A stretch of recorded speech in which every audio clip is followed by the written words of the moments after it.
দর্শক, দারুণ একটা ম্যাচের অপেক্ষায় এদেশে ক্রিকেট ভক্তরা শেষ বেলায় বাংলাদেশকে দেখে নিতে চায়।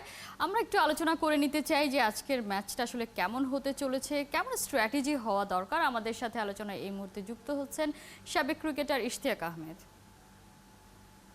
ইশতিয়াক আহমেদ, শুভ সকাল। যেটা আসলে দেখছিলাম, ম্যাচটা ওয়ার্ম আপ, হেরে গেলে খুব বেশি কিছু হবে না, ইন্টারন্যাশনালি কোনো স্ট্যাটিস্টিক্সের কোনো পরিবর্তন হবে না, কিন্তু তারপরেও যেটা আসলে শুরুতেই বলেছে, যেটা ফাইন টিউনিং করার শেষ সুযোগ, সেখান থেকে আসলে আজকের ম্যাচ নিয়ে আপনার কি প্রত্যাশা?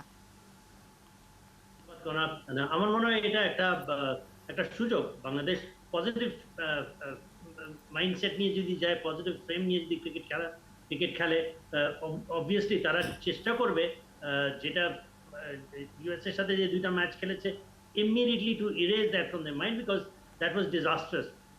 বাংলাদেশ নিজেও জানে যে বাংলাদেশ তার থেকে অনেক অনেক অনেক বেটার ক্রিকেট খেলতে পারে। এখন কথাটা হচ্ছে যে এখানে যেটা নাইয়ান জসিম যেটা বললো, যথার্থই বলেছে যে এখানে what people would want, Bangladesh positive cricket যেন খেলে, সেটাই হচ্ছে ব্যাপারটা।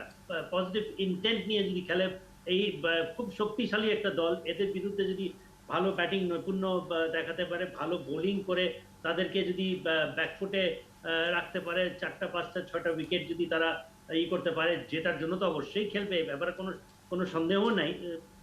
As long as they make this match into a fighting match, এবং সেটা অন্তত সেইটুক ক্যাপাবিলিটি যে বাংলাদেশ তাই তা না। এখন নতুন wicket, drop in wicket, US এর সাথে হারার পরে তারা obviously they were little down, but যখনই এই ধরনের খেলা হয়, এই ধরনের প্রতিপক্ষের বিরুদ্ধে যখন খেলে, তখন অটোমেটিকলি নিজের ওভারঅল জিনিসটাই পজিটিভ হয়, বিকজ ইন্ডিয়াকে তারা হারিয়েছে।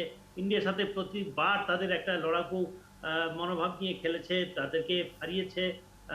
So I don't see any change of attitude this time around also. এখন কথাটা হচ্ছে যে যেগুলো আমাদের এরিয়াস অফ উইকনেস, যেমন কিনা সব সময়কার জন্য যেটা ওপেনিং, আমার কনা ফ্র্যাঙ্কলি স্পিকিং, আমি মনে করি যদি ওপেনিং এ পাওয়ার প্লে পর্যন্ত যদি তারা থাকে, ভালো একটা আমাদের হয় কি, আমরা একটা দুইটা উইকেট আমরা আর্লি হারিয়ে ফেলি। এই জিনিসটা যদি আমরা না করি, if you can prolong the openers can prolong their innings, আমার মনে হয় যে যদি একটা প্রথম ব্যাটিং করে 170-80 মতো স্কোর না হলে, ইন্ডিয়ার মতো দেশের এগেন্স্টে খেলা ইটস মিনিংলেস। এখন 170-80 করতে পারবে কিনা সেটা হলো কথা।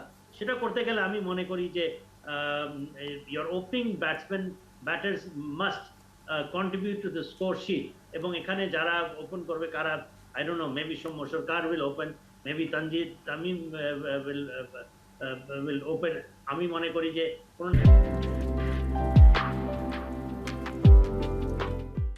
না কোনো এক সময় হয়তো সাকিবকে দিয়েও চেষ্টা চিন্তা ভাবনা করতে পারে। কথাটা হচ্ছে যে পজিটিভ বোলিং, ব্যাটিং, বোলিং তো তারা they have been contributing with the bowlers particularly. এখন এখানে বোলার্সদের জন্য ফিল্ডারদেরকে তৎপর হতে হবে। সবকিছু মিলিয়ে ওভারঅল ক্রিকেট খেলার যে বাংলাদেশের মানে ভালো ক্রিকেটটা আসলে খেলতে হবে, যেটা আসলে সাকিব আল হাসান, নাজমুল শান্ত প্রত্যেকে আসলে ম্যাচ হারের পর বলছিলেন রিসেন্টলি যে বাংলাদেশ ভালো ক্রিকেট খেলতে পারেনি, তাই জন্য আসলে এমন পারফরমেন্স। আজকে সেই জায়গাটা থেকে বের হয়ে আসতে হবে।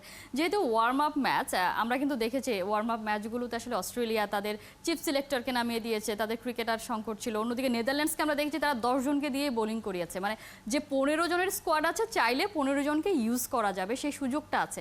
সেখান থেকে কি মনে হয় যে এই সুযোগটা বাংলাদেশ নেবে? কারণ 15 জনকে দেখে নেওয়ার একটা শেষ সুযোগ আছে আজকে। সেটা কম বেশি তো থাকবেই, সেটা আমার মনে হয় যে সেই চেষ্টা করবে। এখন মোটামুটি দেখা তো সবাইকে দেখে ফেলেছে ইতিমধ্যে।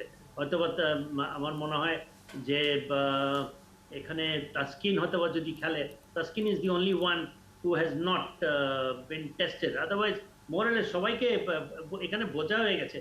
আমার মনে হয় দরকার হচ্ছে ড্রেসিং রুমে ভালো, আমরা যেটা দেখতে পাচ্ছি এখন, গুড পজিটিভ একটা তারা মাইন্ডসেটে আছে, তারা দের এনজয়িং। আমার মনে হয় this is what we need. এবং ড্রেসিং রুমে যদি সবাইকে নিয়ে যদি একটা ভালো মুডে যদি থাকে, ভালো বন্ডিং যদি হয়, যেটা আমরা লাস্ট ওয়ার্ল্ড কাপে উই ওয়ার মিসিং দ্যাট। এবং শান্ত পার্টিকুলারলি তাকে কন্ট্রিবিউট করতে হবে as a captain, because captain has to lead I believe, trust me, I believe যে অনেকখানি things will take a positive turn যদি কিনা শান্ত যদি, শান্তর উপরে এখন অনেক প্রেশার আছে। Young guy, given the captaincy, not performing well, স্বাভাবিকভাবে ওয়ার্ল্ড স্টেজে সে যদি এই ধরনের পারফরমেন্স যদি করে, it will not do good for the team. But আমার মনে হয় যে সে যেভাবে তার দেখিয়েছে বিগত দিনগুলোতে, how to come back, now is the time for Shanto to really make a mark and make a big statement as a captain and as a batsman. সে যদি তার যদি প্রথম কর্তব্য যেটা ব্যাটার হিসাবে, সেটা যদি সে পালন করতে পারে, আমার মনে হয় Bangladesh, I really think so, because ক্যাপ্টেনের উপরে অনেকখানি তারা তাকিয়ে থাকবে।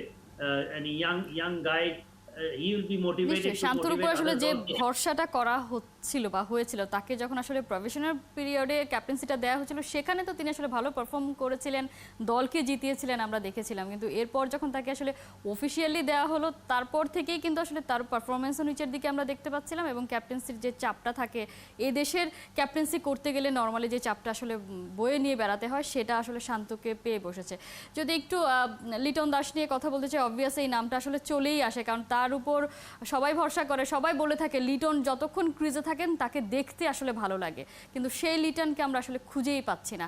আজকে তো তার জন্য লাস্ট চান্স, যদি আসলে তাকে নামানো হয়, একাদশে রাখা হয়, সেখান থেকে তার বেলায় আসলে আপনার কি সাজেশন আছে? প্রথমত আমি I really admire and appreciate যে সিলেক্টরসরা তার উপরে সেই কনফিডেন্সটা রেখেছে, because he is that kind of a player. এবং দেখেন, লিটন দাসকে না নিয়ে অন্য যাকেই আপনি নেন না কেন, কেউ তো গ্যারান্টি দিতে পারছে না। আমরা তো কারোর কাছ থেকে গ্যারান্টিড পারফরমেন্স পাচ্ছি না। সমস্যাটা হচ্ছে এখানে। শান্ত এমন একটা ভালো ফর্মে ছিল, হঠাৎ করে সে ডিপ করেছে। একমাত্র ভালো কনসিস্টেন্ট পারফরমেন্স করে যাচ্ছে তহিদ হৃদয়। কিন্তু ফ্র্যাঙ্কলি স্পিকিং, আমি তারপরেও তাকে খুব যে আমি গণায় ধরবো তা না। আমাদের সমস্যা হচ্ছে ইনকনসিস্টেন্সি, যে কখন কাকে ধরে বসে, উই আর নট শিওর। এখন হতে পারে যে লিটন দাসের সময় এসছে, and they are putting faith on a player who is a tested player, who is a class player. এবং আপনি অন্য কার উপরে আস্থা রাখতেন? যে যার উপরেই আস্থা রাখতেন, সে কি ভালো খেলতে পারতো? গ্যারান্টি। সেজন্য আমি মনে করি যে লিটন দাস, ইশতিয়াক আহমেদ, এই জায়গাটায় বলি, বাংলাদেশ যাদেরকে নিয়ে আসলে এবারে ওয়ার্ল্ড কাপ খেলতে গেছে, কেউ কি আসছে এরকম যে তাকে আসলে নিশ্চিত করে বলা যায় যে তিনি আসলে পারফর্ম করে দিয়ে আসতে পারবেন?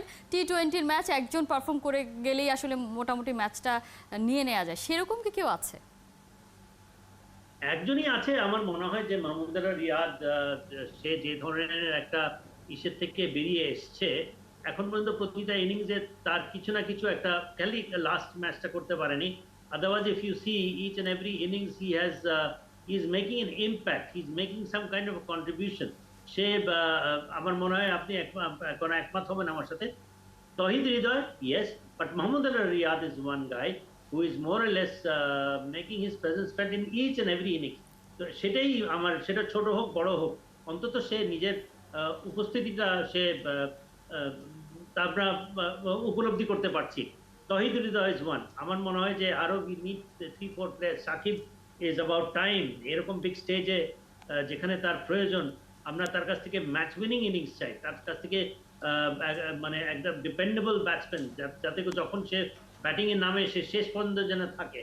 আমরা ওই সেই একটা দুইটা উইকেট এবং 10-15 রান করে ম্যান অফ দ্য ম্যাচ হওয়ার থেকে বেটার হচ্ছে যে ইউ প্লে ম্যাচ দলকে জেতানো, এটা হচ্ছে সবথেকে ইম্পর্টেন্ট। এবং আপনি যেটা বলেন, তাওহিদ হৃদয় এবং মাহমুদুল্লাহ রিয়াদ, তারা যেভাবে আসলে ধারাবাহিকভাবে পারফরমেন্সটা দেখিয়ে যাচ্ছেন, সেটা আসলে অন্যদেরকেও করতে হবে, কারণ প্রত্যেকেই স্কিলফুল ক্রিকেটার। দেখা যাক, আজকের ম্যাচে আমরা প্রত্যেকেই ভালো কিছু প্রত্যাশা করছি। নিশ্চয়ই বাংলাদেশ তাদের সেরা ক্রিকেটটাই খেলবে। আজ ইশতিয়াক আহমেদ, অসংখ্য ধন্যবাদ এতক্ষণ আমাদেরকে সময় দেওয়ার জন্য। দর্শক।